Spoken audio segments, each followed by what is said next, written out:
Welcome back to another episode of my Sankofa Pan-African series. Let's take off from the question that I raised in the last episode. Why the grand attempt to manipulate or distort history? Well, the answer to this question, raised by people like John Henry Clark, who I mentioned in the last episode, is not far-fetched. It was done to justify slave trade and colonization. In order to justify these dastardly acts, Europe needed to fabricate a history which emphasized its presumed superiority and minimized the contributions of all other groups of people.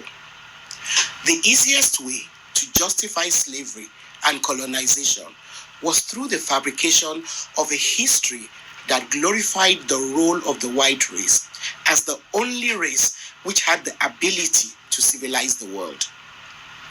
To do so, they had to deny the roles of all other people, and in the process, they dehumanized them. When and how did this falsehood gain ground? Thankfully, there are a few historians who have shed light on these questions, alongside John Henry Clark and other scholars like Cheikh Anta Diop, Ali Mazrui, and several others who have tackled the questions. For instance, John Henry Clark and John G. Jackson, another great historian, identify the 15th and 16th centuries as the period when the distortion of history was instituted. The long and short of it is that countries on the European continent were poor and riddled with disease. They were afraid that they would be wiped out. In desperation, their kings and queens paid and equipped mercenaries who are now known in world history as explorers. They financed them to go to continents like Africa, the Americas, and Asia, which were less populated, had and still have way more natural resources. They sent these mercenaries to go and pillage those places and bring back the bounties to Europe. I'm sure that you're familiar with some of these people, like Christopher Columbus, Vasco da Gama, Niccolo de Ponti, Ponce de Leon, Ferdinand Magellan, Amerigo Vespucci, Richard Francis Burton, David Livingstone, Henry Stanley, Henrik Barth, Frederick Russell Bonham, Mungo Park. A whole bally lot of them were unleashed to go and pillage the rest of the world. It's important that we mark those names because we keep coming across them time and time again as people who discovered this land or that river or founded, this continent and so on. So I'll return to some of these so-called explorers at a later date.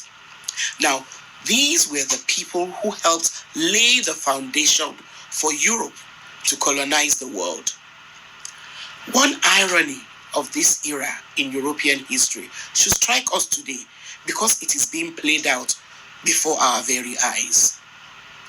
The same European countries that were so broke and were made prosperous mainly because of the proceeds got by colonizing and pillaging other parts of the world are so self-righteous now about keeping people from those same continents out of Europe.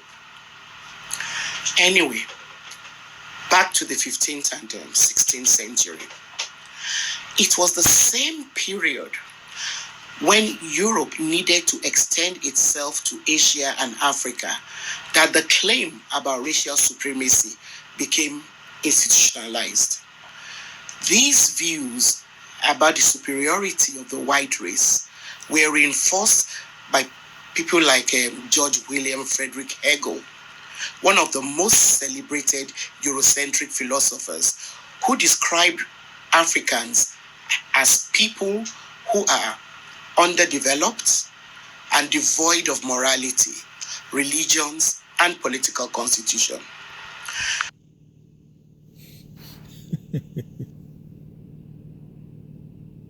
People like Hegel helped to justify Europe's enslavement and colonization of Africa because Europe's territorial ambition needed a deliberate policy to colonize minds by falsifying history. One of the ways that they did this was to put forward the lie that ancient Greece was the cradle of civilization. However, as Professor Ali Mazrui points out, the civilization of ancient Greece would not have been possible without the Egyptian civilization. This is because the Egyptian civilization was earlier than the Greek civilization.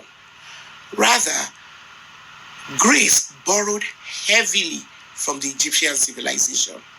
Even within current academic circles, when some Eurocentric scholars are forced to concede that the Greek and Roman civilization, which followed the Greek one, borrowed heavily from Egypt, they very quickly put forward another lie. They claim that ancient Egypt was completely isolated from the rest of the African continent, and so it should not be seen as an African civilization.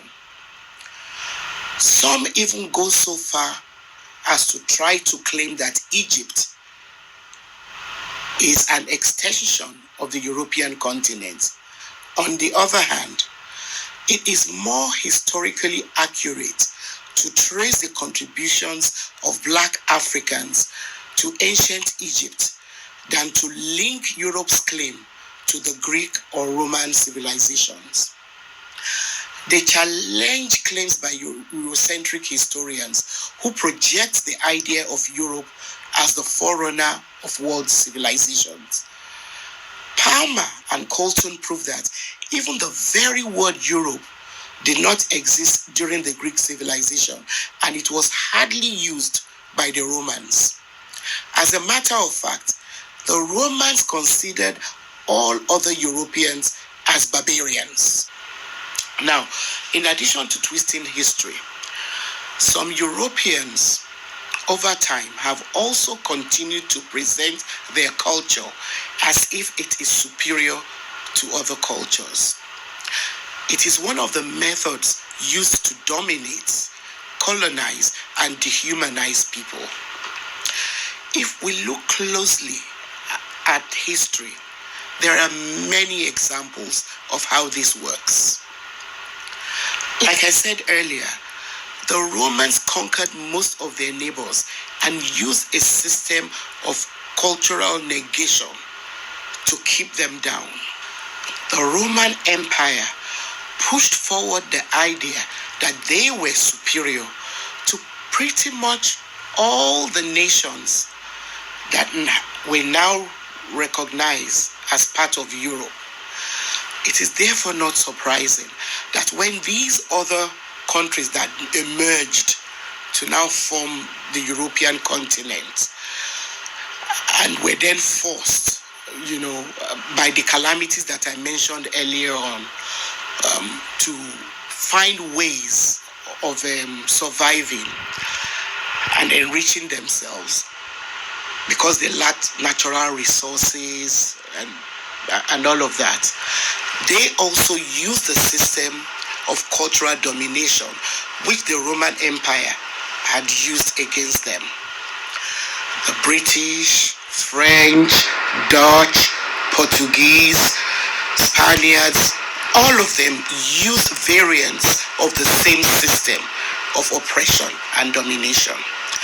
It does not matter whether the colonial policy was through direct or indirect rule.